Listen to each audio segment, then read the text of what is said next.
Welcome to Shweta கிச்சனுங்க. நம்ம நீங்கள் பார்க்க போகிறது சூப்பரான டிஃபன் ஐட்டங்க. வெண்பொங்கலுங்க. சூப்பராக ஒரு டம்ளர் பச்சரிசி எடுத்துட்டாங்க. அந்த பாசிப்பருப்பு வந்துட்டு அதே டம்ளர் 3/4 டம்ளருங்க.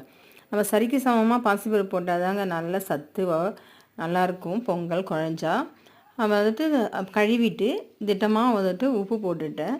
8 டம்ளர் தண்ணிங்க. இந்த 2 டம்ளருக்காக 8 டம்ளர் தண்ணி வச்சேங்க அந்த டம்ளரால். அப்போ தான் நல்லா குழையுங்க. நல்லா கொஞ்சம் குக்கர்லேருந்து கொஞ்சம் மேலே வரதான் செய்யும். கொஞ்சம் அட்ஜஸ்ட் பண்ணி சரி பண்ணிட்டோம்னாக்கா நல்லா திட்டமாக இருக்கும். இல்லைன்னா சாதம் மாதிரி ஆகிடும். திரும்ப நம்ம தண்ணி ஊற்றிட்டு இருக்கணும். பார்த்திங்களா அந்த கன்சிஸ்டன்சி சூப்பராக இருக்குது. பார்த்திங்களா அந்த திக்னஸ் கரெக்டாக இருக்குங்களா?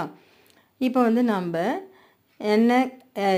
நெய் ஊற்றி மிளகு, ஜீரகம், 4 முந்திரி பருப்பு, இஞ்சி வந்துட்டு சீவி வச்சுருக்கேன். பச்சை மிளகா ஒன்று சீவி வச்சுருக்கேன். அதையும் அது கூட அப்படியே போட்டுக்கலாம். கருவேப்பிலை எல்லாமே போட்டு தாளித்து கொட்டிக்கலாங்க. நெய் தாங்க பெஸ்ட்டு பொங்கலுக்கு. டால்டா வந்துட்டு அப்படியே தாளித்தோடனே அப்படியே இறுகி போயிடுங்க.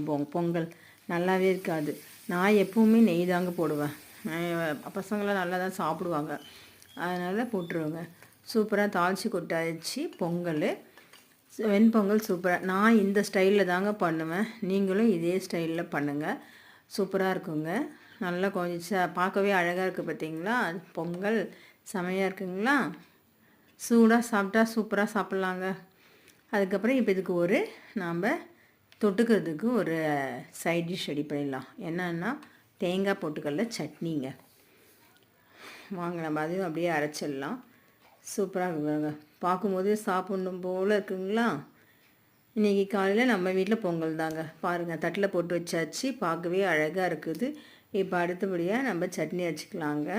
நீங்கள் வந்துட்டு இந்த மாதிரி மெத்தடில் செஞ்சு பாருங்களா ஒரு முறை. என்னோடய ஸ்டைலில் செய்யுங்க. சூப்பராக இருக்குங்க. பொட்டுக்கடலை, தேங்காய் சின்ன கட் பண்ணி போட்டுட்டேன். பொட்டுக்கடலை, பச்சை மிளகா, உப்பு, பூண்டு, கொஞ்சம் இஞ்சி பீஸ் போட்டிருக்கேன். போட்டு அரைச்சிடலாங்க. அரைச்சிட்டு எண்ணெய், கடுகு, கருவேப்பிலை போட்டு தாளித்து கொட்டிடலாங்க. சட்னி ரெடி ஆயிடுச்சிங்க. வாங்க நம்ம சாப்பிட்லாம்.